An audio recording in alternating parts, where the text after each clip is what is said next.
Ladies and gentlemen, on behalf of the University of Manchester, it gives me great pleasure to welcome you to the School of Social Sciences graduation ceremony in the splendid surroundings of this Whitworth Hall. In particular, I would like to welcome your families and friends who are sharing this special occasion with you. I know the immense sense of pride that your family members must feel as they see you graduate. I am sure that all of you graduating today will recognize the huge role that your family and friends have played in your success. It's not only the financial investment that they have made, but the support that I'm sure that you will have received when you thought that you would never complete your degree. The late night calls, the constant encouragement, the shoulder to cry on. It is therefore right that we as a university also acknowledge the role that you, our guests today, have played in the success of your friends and family members. We honor you because the students that are graduating today are doing so because of the dedication and investment of others like you. Sometimes it seems that we are trapped in a microcosm of tranquility. The term ivory tower comes to mind, sheltered from the dramatic changes that are taking place around us. 3 years ago, I stood in front of an audience similar to this, and my message was one of optimism. We had never had it so good. The university had completed a major capital building program, our merger had been hugely successful, and our graduates were entering a world where their skills were highly sought after.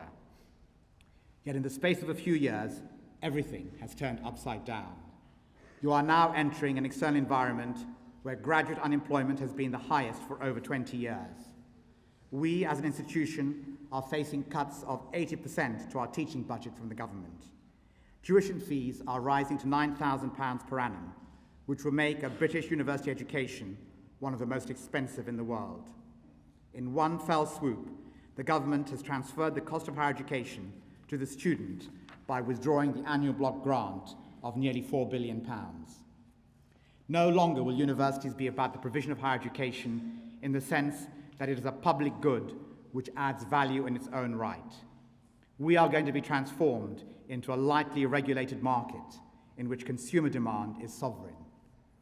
It seems incredible to me that the report that led to this brave new world, where universities were conceived simply as engines of economic growth and as agencies for equipping future employees to earn high salaries, was commissioned by a failed Labour government from a failed businessman, Lord Brown, who was forced to stand down as chief executive of BP because of perjury, was heavily criticised for allowing working practices that ignored safety rules and which led to the death of 15 workers in Texas, and whose lax practices led to one of the worst oil spills in world history.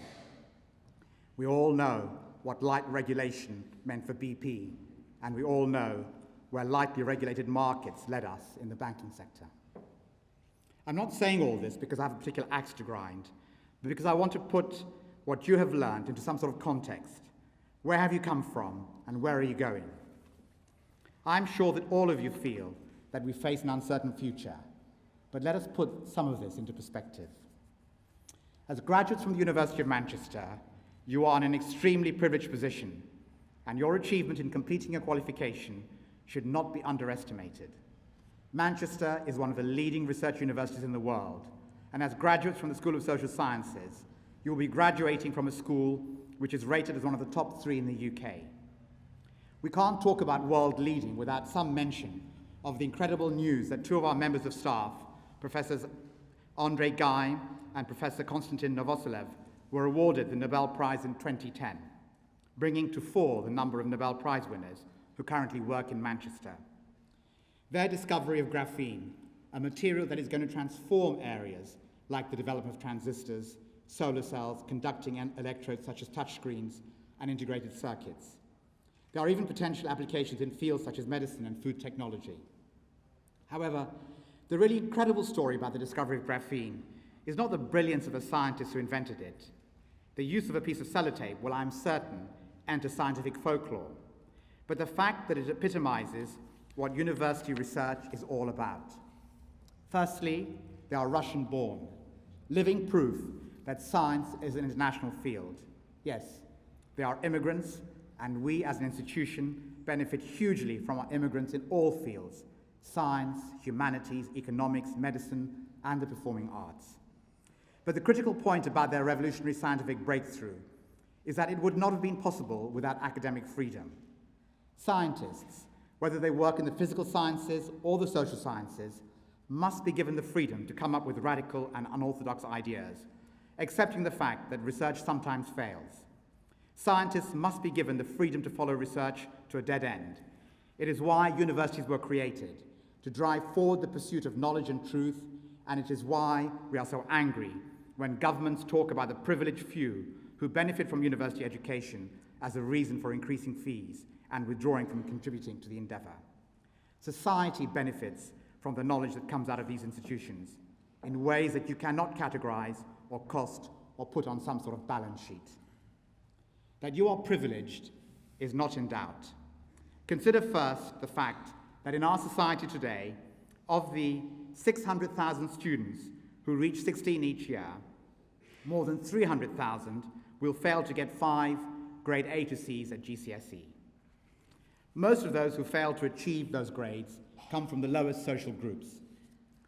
When it comes to preparation for entry to leading higher education institutions like Manchester, only 0.2% of people on free school meals, that's just 176 children in the whole country, achieved 3 A grades at A level out of a total of nearly 30,000 learners.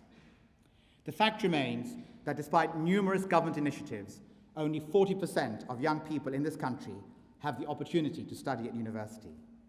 At research-intensive universities like Manchester, the number of students from low socioeconomic groups remains pitifully small.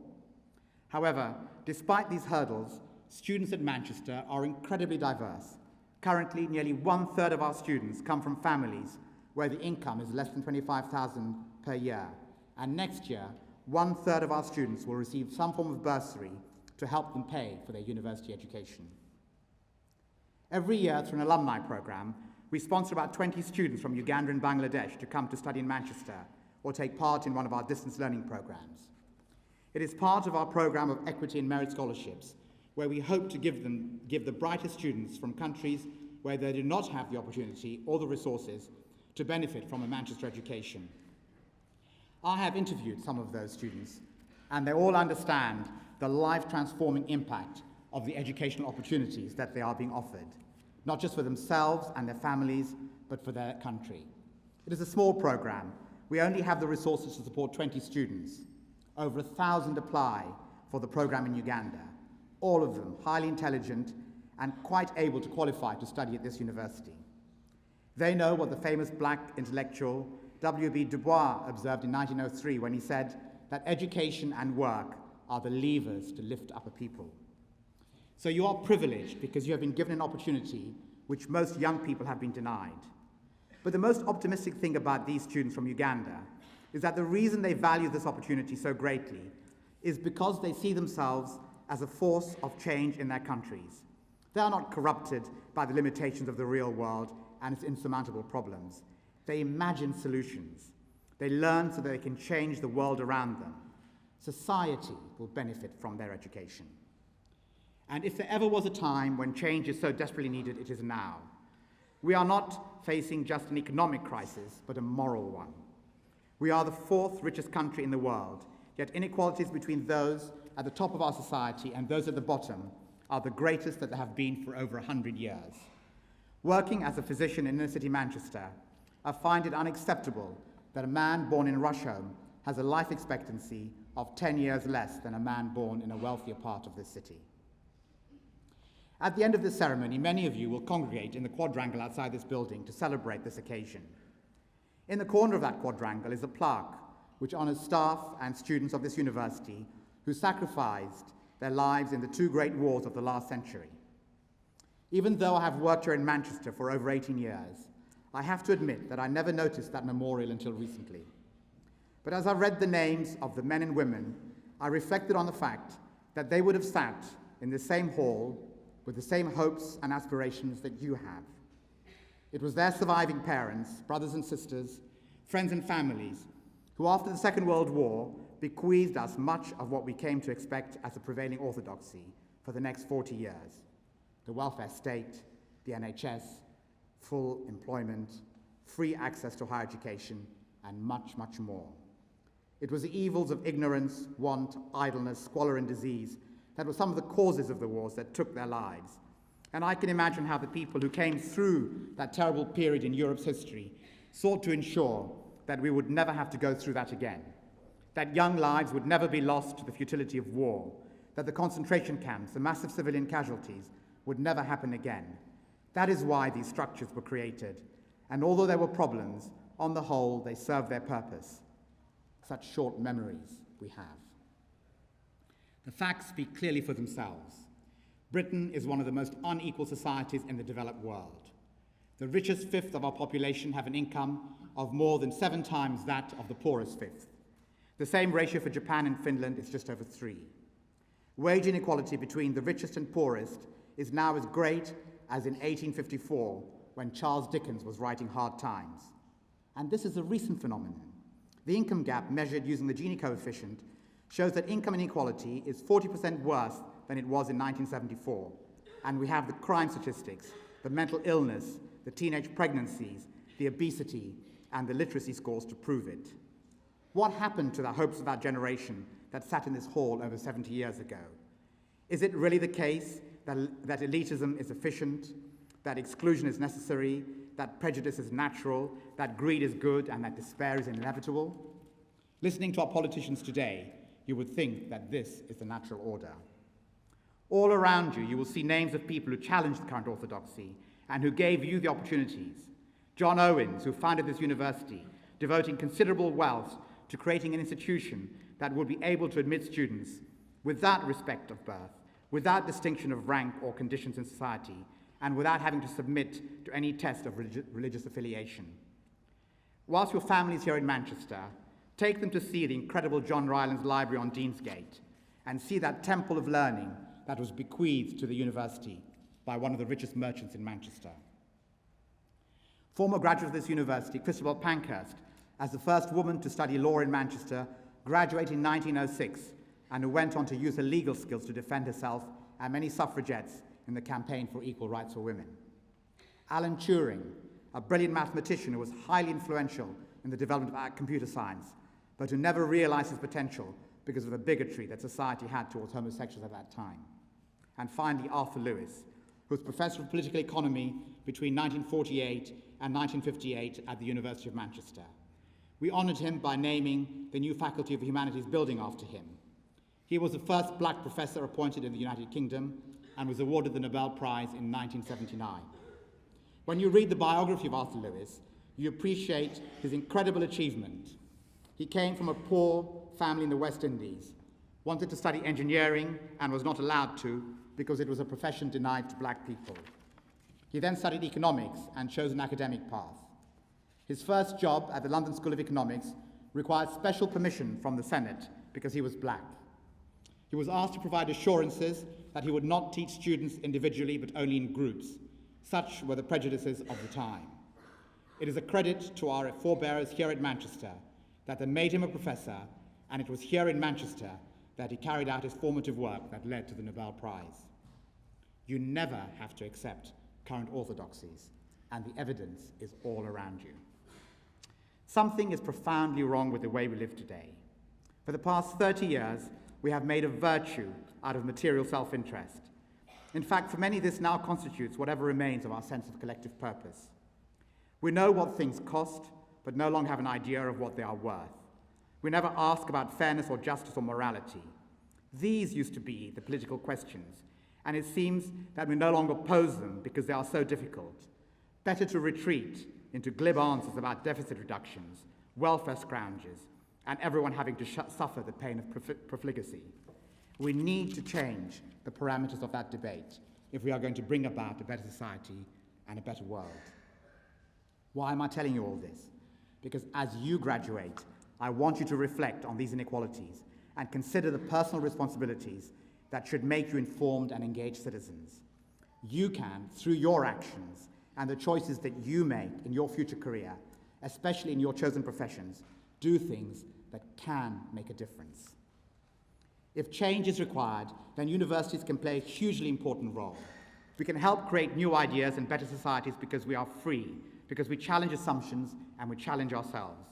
As students who have studied in one of the most preeminent institutions in the UK, you need not be tainted by my generation's narrow obsession with growth and formula and metrics, which somehow sought to explain away uncertainty and greed. Universities are a peculiar hybrid sort of place, dedicated to free thought and the pursuit of knowledge for its own sake, and at the same time devoted to the public good. Whilst both of these aims draw upon a vast store of knowledge, they also require unconventional and speculative thought, tested and protected and prodded through disagreement, discussion, and debate. That is exactly what you have been doing. Some of you researching, others assessing the research that generates fresh ideas. While much of the world's focus is so often on near-term results, universities takes the long-term view to see the issues of the moment in the light of history and with eyes on a horizon beyond tomorrow's headlines. We have an obligation not just to serve but to doubt, not just to help shape prevailing wisdom but to question it. That is your challenge. Paraphrasing a famous quote, you have to move away from asking why things are the way they are and start dreaming of things that never were and ask why not. Knowledge and people with knowledge are critical to addressing the challenge that faces us. That is what we do as a university. That is who we are. We produce knowledge and we disseminate it. We teach our students as we share the fruits of our research.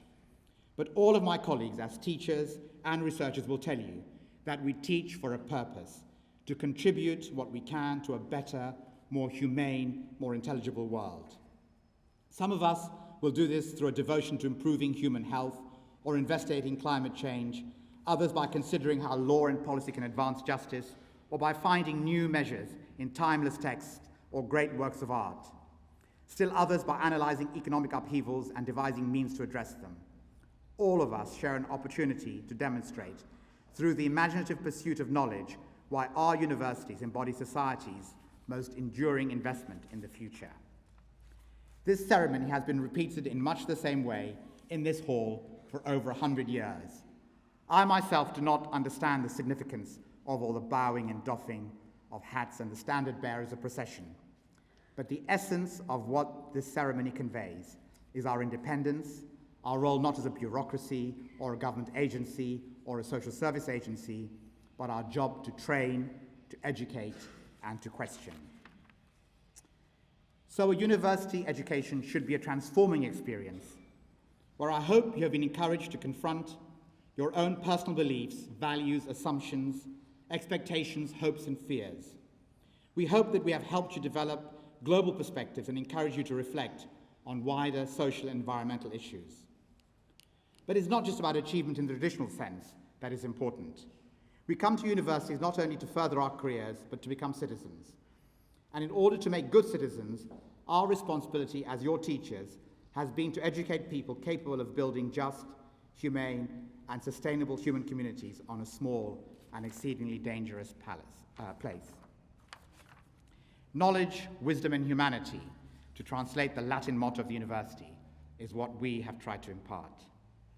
Our founding statement, read out when we created the new university in October 2004, stated that we wanted to make our university a place where students, whatever their backgrounds, learn to pursue truth through rational inquiry, where researchers engaged in discovery are also teachers, where research is valued both for its own sake and for the betterment of the world, where academic freedom is encouraged and protected, where the cultivation of cognitive skills, independence of mind, intellectual integrity, and artistic expression promotes understanding and appreciation of the best that is known, thought, and created in the world, and where students and staff are encouraged as responsible citizens of their own societies and of the international community to embrace fundamental human and civil rights as the only just, sustainable basis for a humane civilization.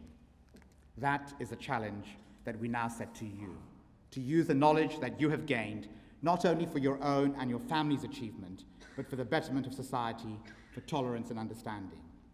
Education is what will help us to innovate, to challenge bigotry, and to embrace fundamental human and civil rights, and meet the challenges of the future. Things may be bad outside this hall, but you should never give in to pessimism. Never surrender your fate to chance. Use your education to endure and seek out new frontiers. At times of volatility, uncertainty, and change, we must become the architects of change, not its victims. Searching for some words to express all this, to give you some optimistic thoughts to go away with, I came across a quote from Jeremy Bentham, who, like John Owen, who bequeathed us this university, founded a university, in his case, University College London. Shortly before his death, he sent a birthday letter to a friend's young daughter in which he wrote, "Create all the happiness you are able to create. Remove all the misery you are able to remove. Every day will allow you to add something to the pleasures of others or to diminish something of their pains. And for every grain of enjoyment you sow in the bosom of another, you shall find a harvest in your own bosom. While every sorrow which you pluck out from the thoughts and feelings of a fellow creature shall be replaced by a beautiful peace and joy in the sanctuary of your own soul." Thank you.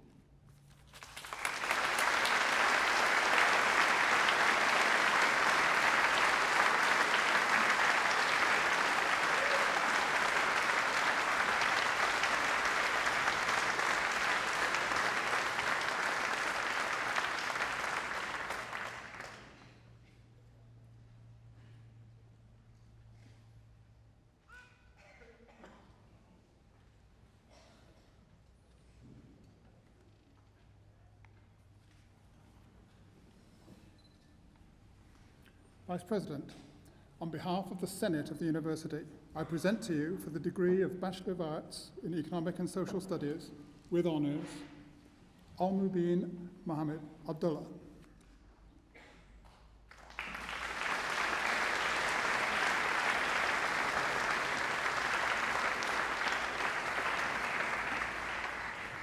Anna Beatrice Acuna Dengo.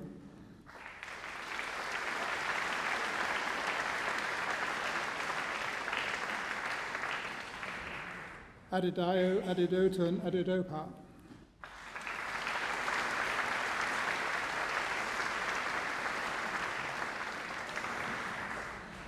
Alice Aguilian.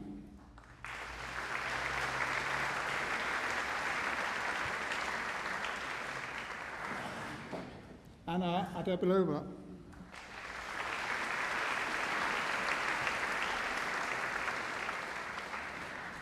Olayinka Ajayi.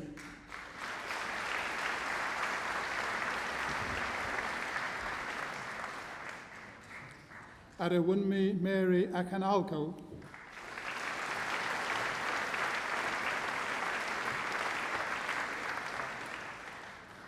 Akil Akhtar.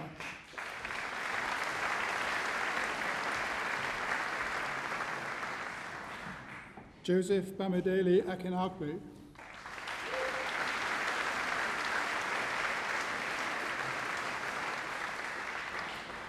Hamad Ali.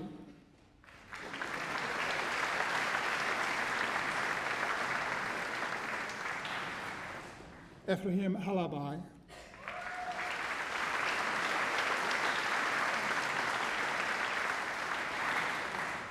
Deepa Alec.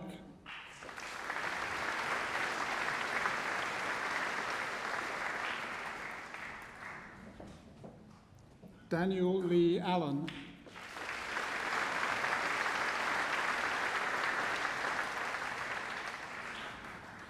Zara Al-Segal.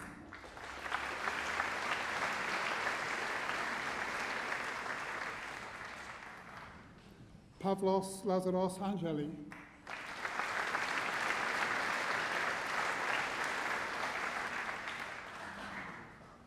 Rosalind Camille Jade Anthony.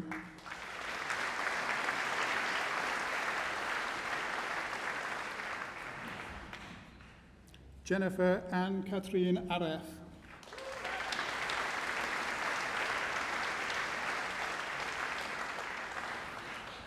Thomas Carlo Armenise.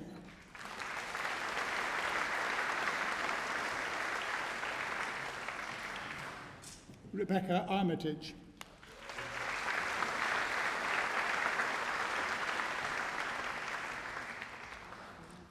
Wayne Richard Ashall.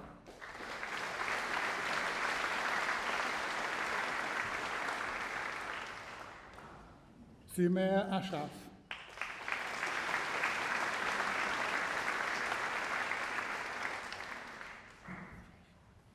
Megan Louise Atwool.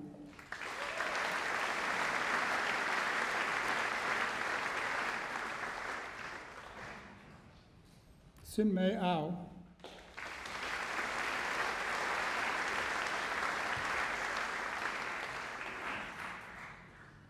James Alexander Austin.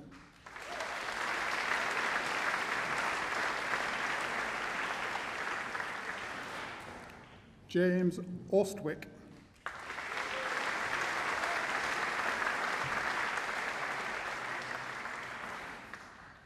E. Ven Au.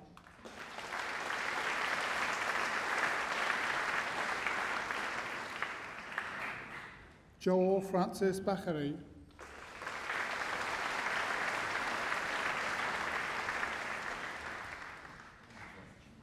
C. Juan Bach.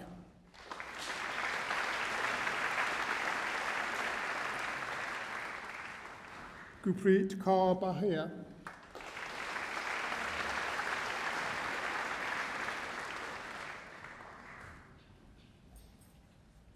Karanvir Bajaz.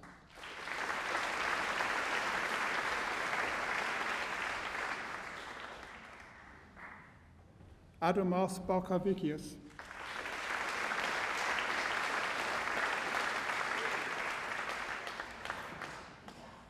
Trisha Karnad Bandiopave.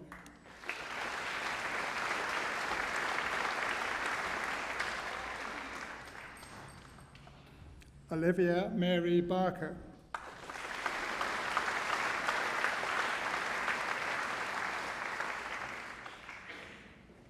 Edward William Barnes.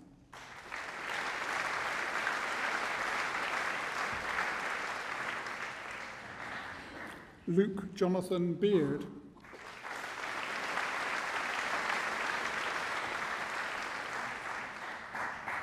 Jonathan Rees Bedford.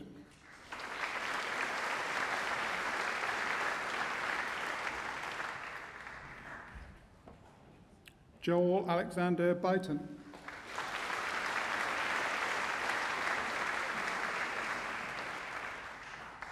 Liam Bell.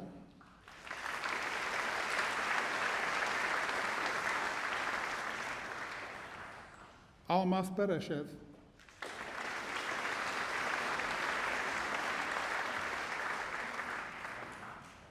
Bernard Michael Bayan.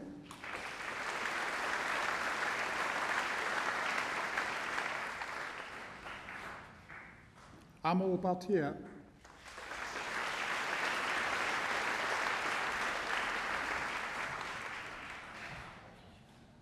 Avhit Bij.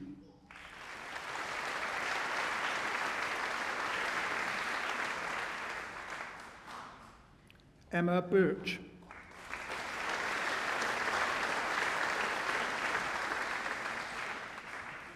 Thomas Birch.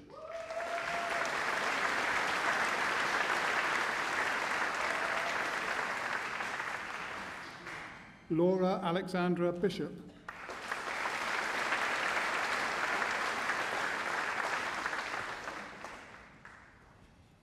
Shrikant Singh Bisesar.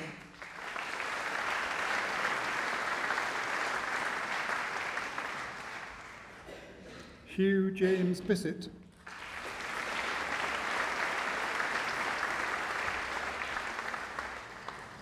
Joseph Blackhurst.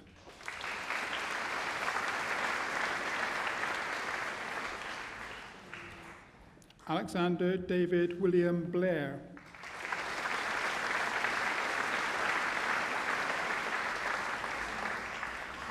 Alex Bloch.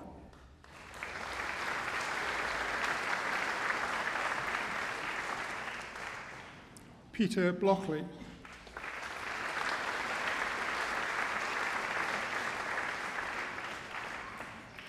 David Bodsworth.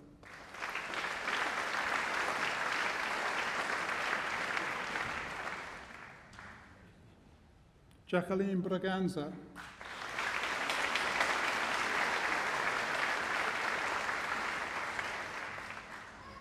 Martin Bressel.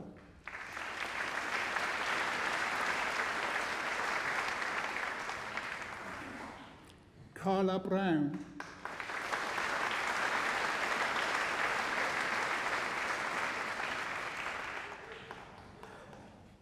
Kerry Elizabeth Buck.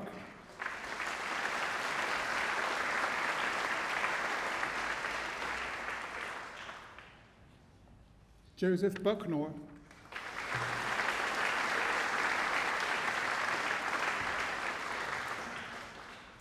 Sophie Bulford.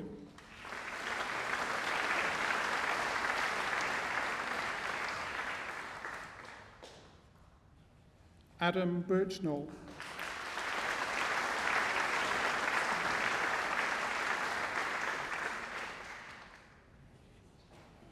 Alexandra Bush.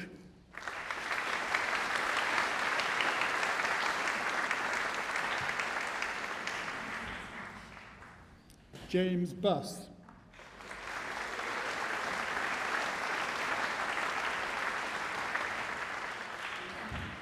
Nisha Books.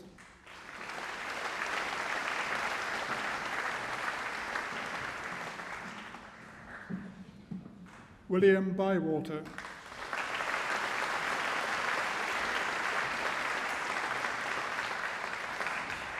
Romy Jane Campbell.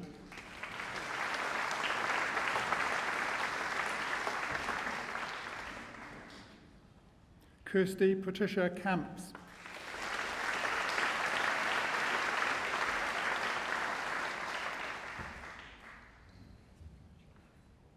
Ying Chow.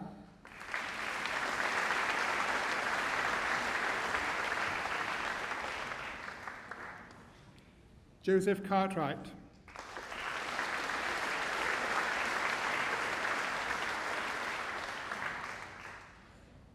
Lisa Marie Caruso.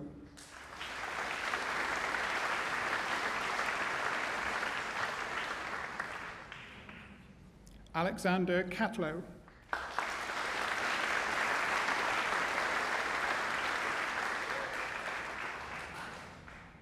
Abigail Corley.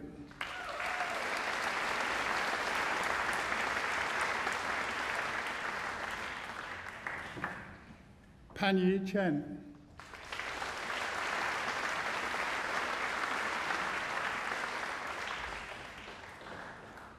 Benjamin Chan.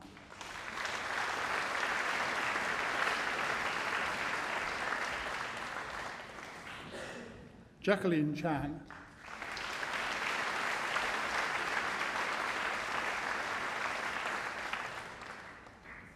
Catherine Chan.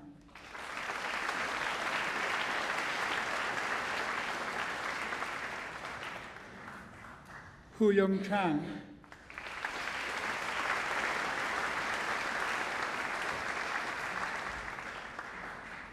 Daniel Chapman.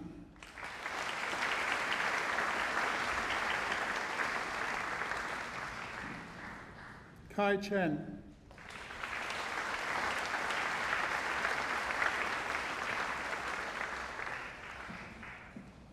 Ling Chen.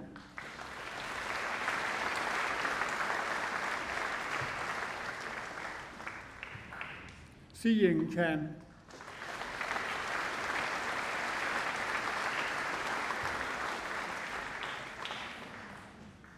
Wei Dong Chen.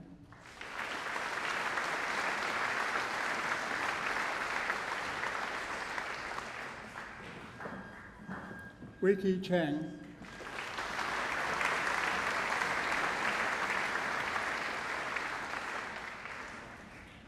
Wing Yang Cheng.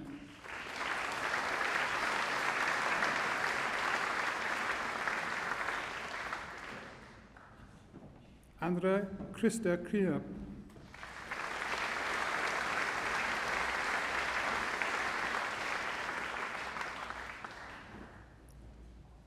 Sona Chauhan.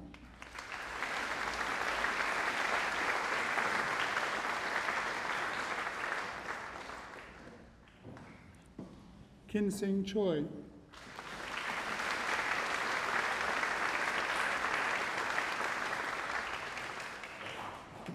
Aloysius Kin Fa Chong.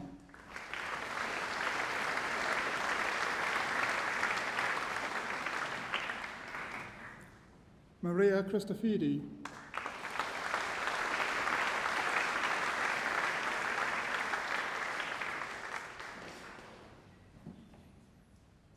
Giorgio Cristoforu,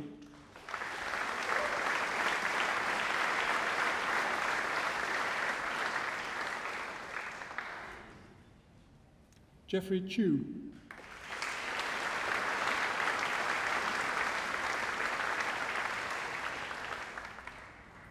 Kin Chu,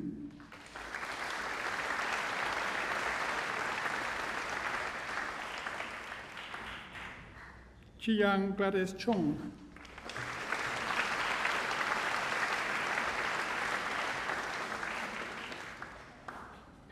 Ong Kiki Angel Chong,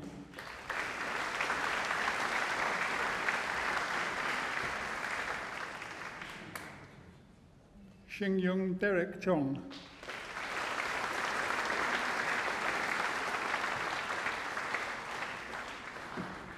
Federico Quinas,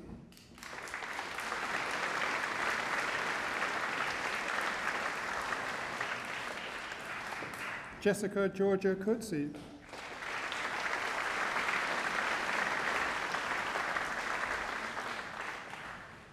Thomas Collins,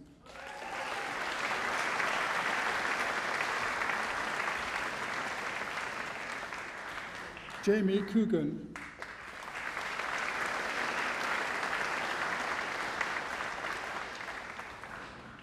Adam James Cook,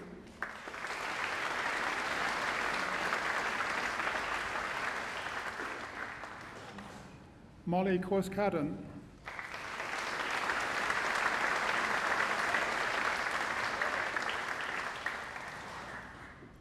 Rob Cousins,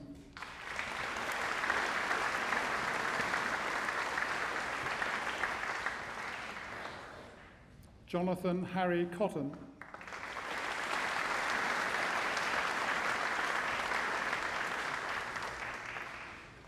Dominic Luke George Cowler,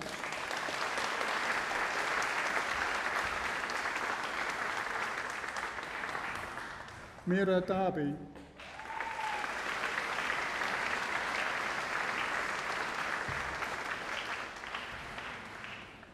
Dhruvesh Darji,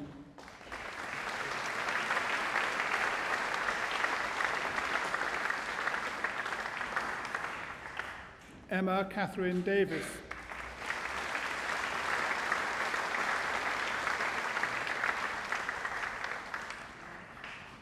Stephen Day,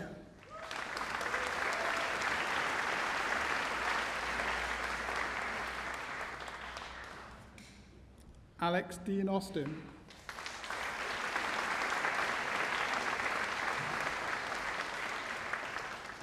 Emma Jane Dearden,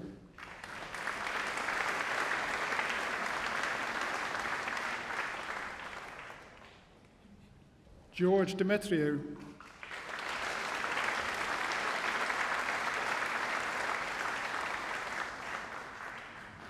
Stephanos Demosthenes,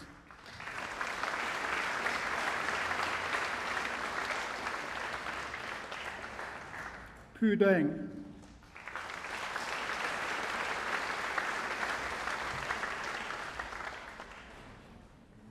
Daniel Derbyshire,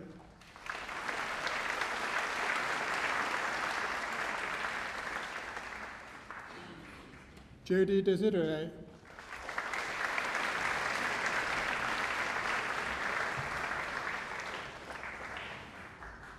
Tom Dignat,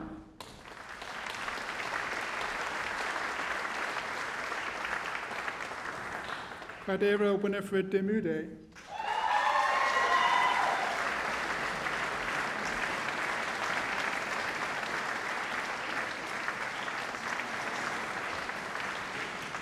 Trin Do,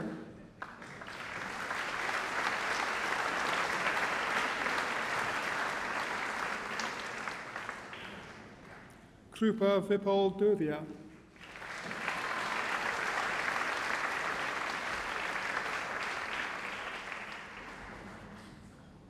Denise Doer,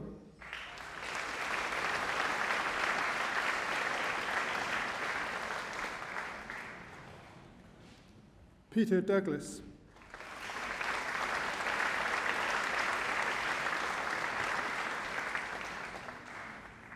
Daniel Frederick Drummond,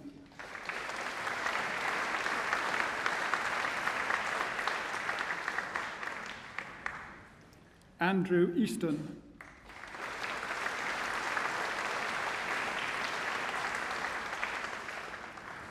Munira Nazir Ibrahim.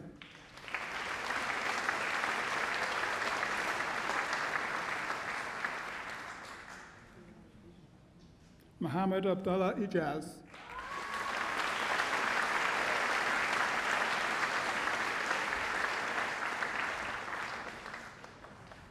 Mohammed Al Kusa.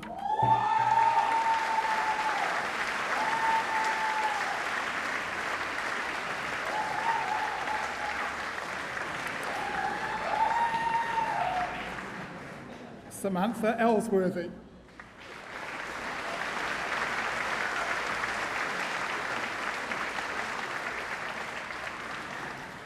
Elizabeth Rosanna Evans.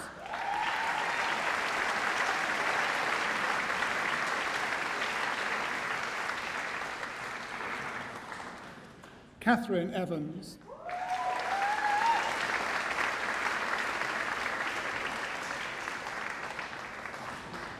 James Thomas Liam Fairhurst.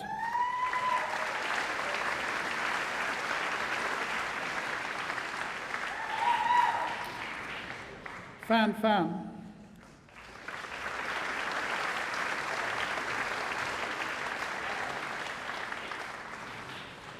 Mohammed Usman Fazal Chowdhury.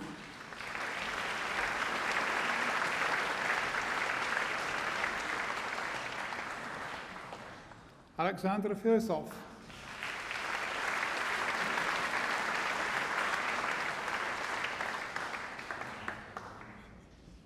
Helen Adele Fisher.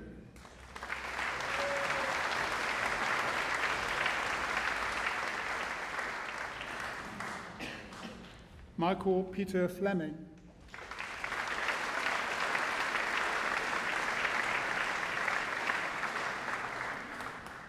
Benjamin Oliver John Flowers.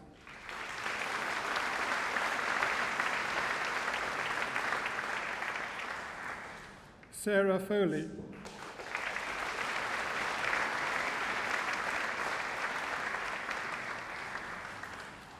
Peter Richard Folland.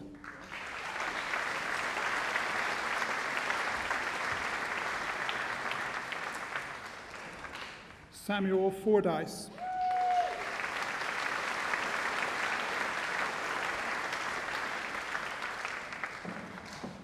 James Forster.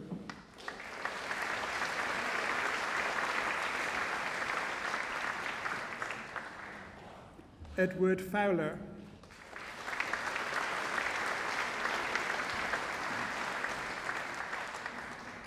Natalie Fox.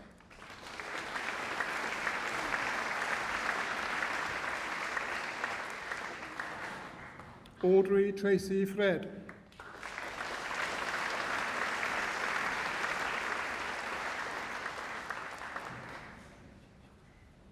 Andrew Freeman.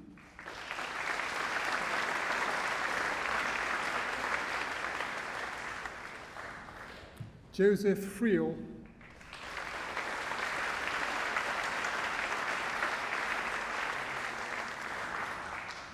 Dean Frost.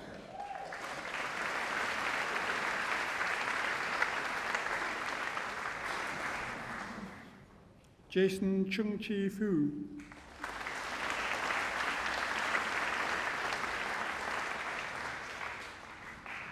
Edward Gallagher.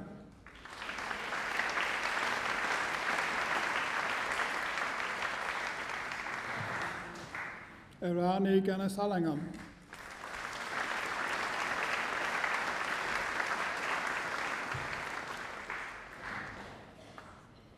Fan Gao.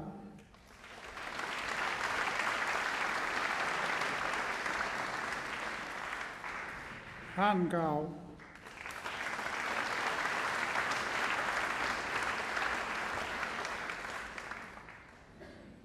Longfei Fei Gao.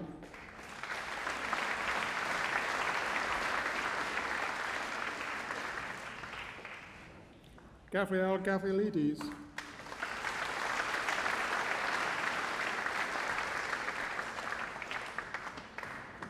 Rashid Gadal.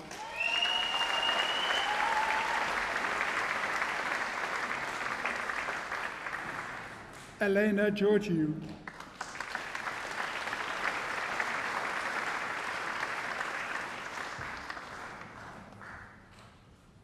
Daiwei Gong.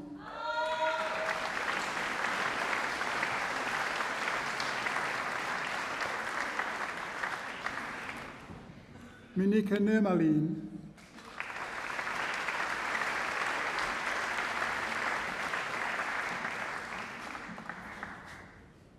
Elena Gramansich.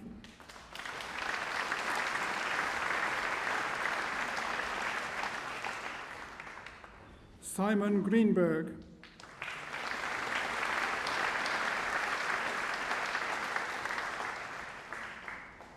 Natalie Greenley.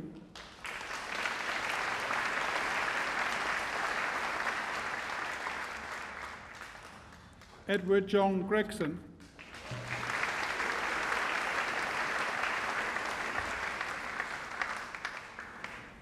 Paul Michael Grundy.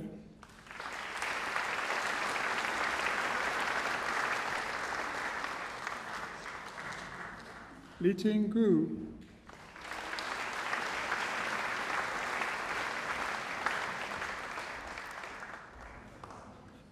Tom Gunter.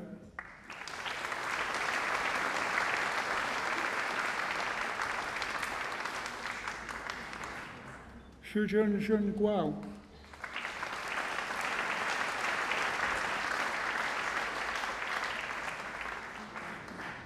Nivedita Gupta.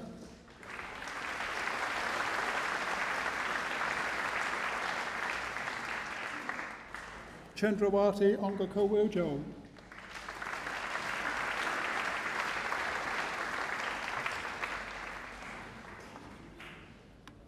And for the degree of Bachelor of Social Sciences in Politics and International Relations with honours, Rauf Abdulul.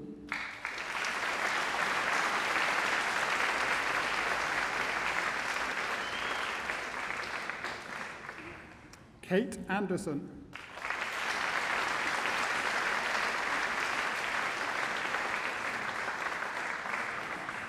Stefan Antich.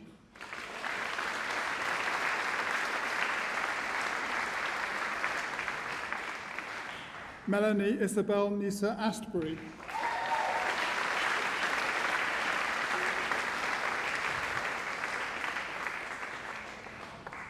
Cynthia Keza Birakundavi.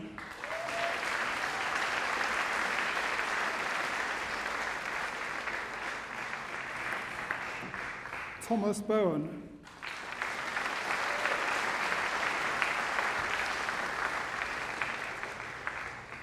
Francesca Kane.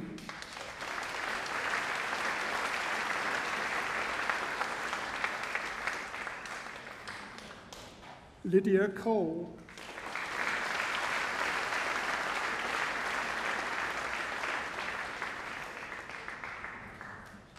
Isabel Collinson.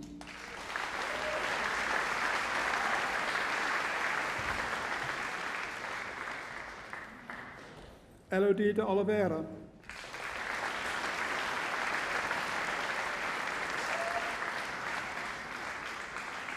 Francis Eaton.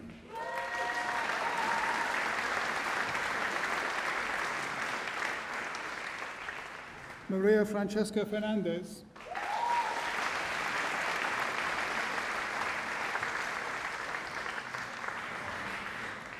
Robert John Floyd.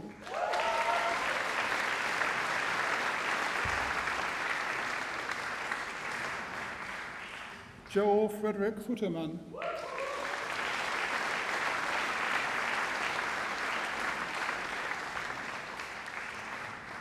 Rachel Jane Garbett.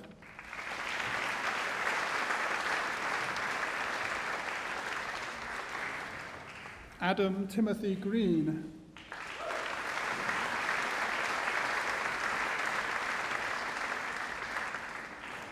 Brianne Christine Gush.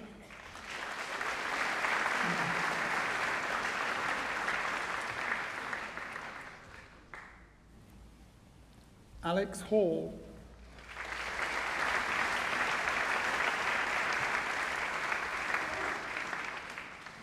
Anushka Harnal.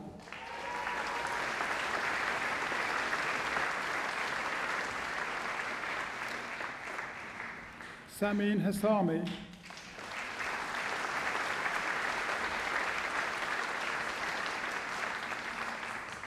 Sophie Margaret Hulse,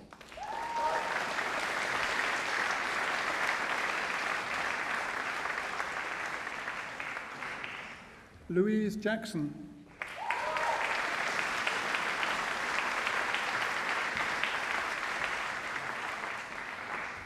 Suha Jaffe,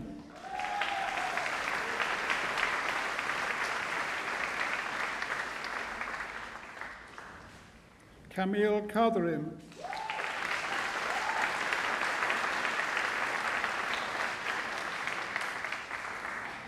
Jamie Keeble,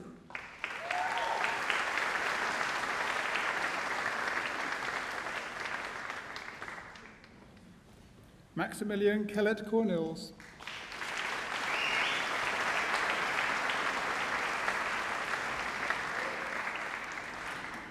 Nick Kling,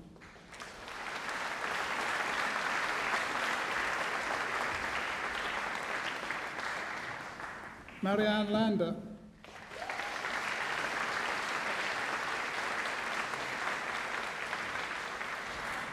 Lyndon Hugh Leighton Best,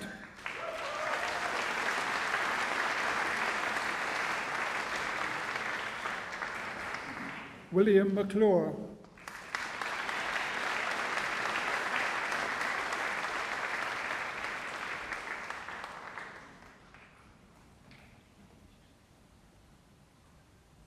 Barcha Masai,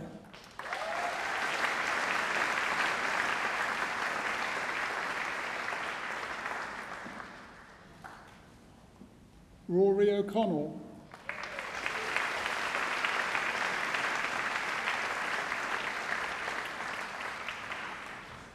Josh Pappenheim,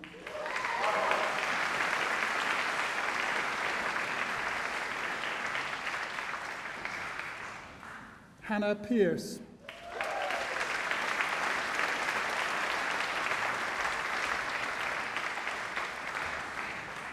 Edward Pitchford,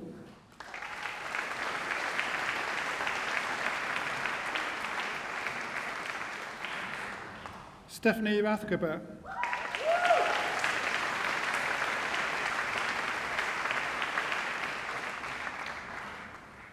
Jonathan Ridge,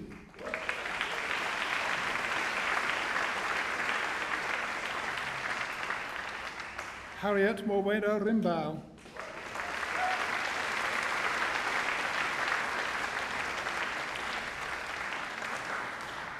George Robinson,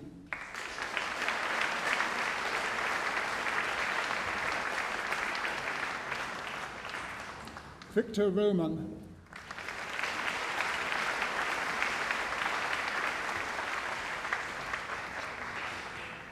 Joshua Robert Schneider,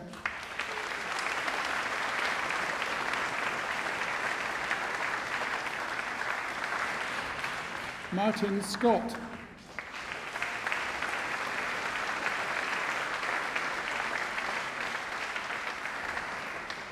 Rikesh Shah,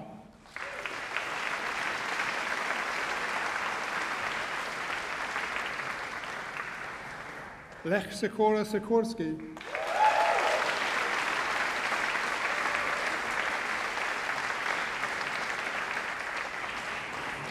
Nicholas John Smith,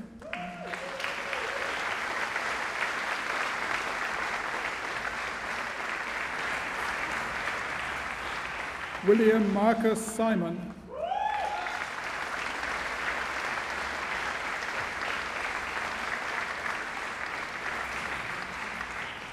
Ailing Turner,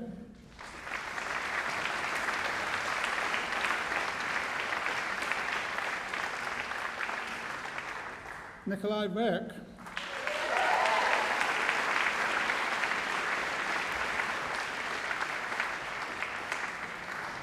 Owen Jack Williams,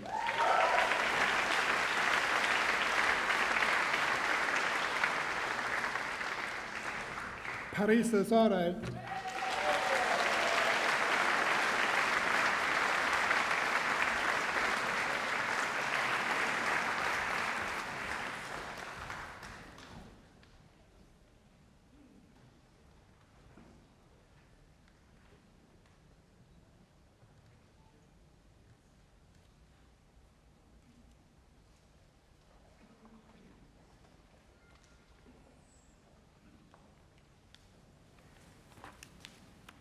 Today, we have celebrated the award of your degrees. Congratulations. On behalf of the University of Manchester, I extend to each of you our very best wishes for your future. I now declare the ceremony closed. Thank you.